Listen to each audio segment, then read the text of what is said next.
Tough 2-1 loss to East Carolina.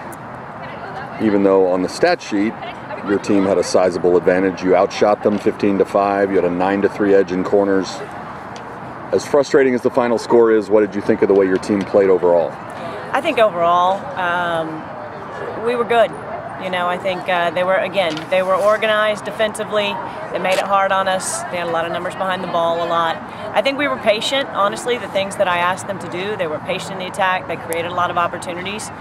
We had a couple of mistakes, you know, defensively, and I don't mean just the backs. I mean it starts up the field that can be improved on for us, and you know, that's more goals than we're used to giving up. But we'll learn from it, and it's a long conference season, so we will take steps forward.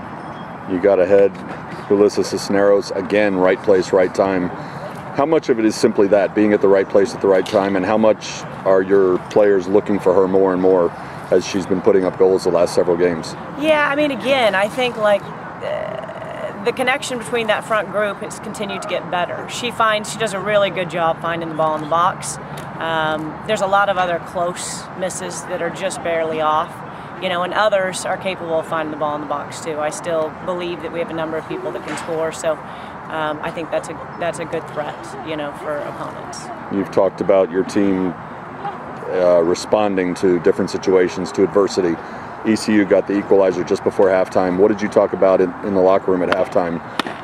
You know, we talked about a couple of looks in the attack that we weren't recognizing, and then we came out and exposed those in the second half, and they found them in the second half. So, you know, it was more about us and continuing to do what we said we wanted to do for the night, and, you know, again, I think they came out and did it for the most part.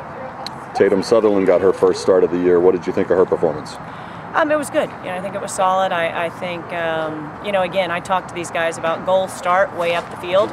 It's never on one person. I'd have to look back at the goals to take a good look at them and see, but I thought that she was good.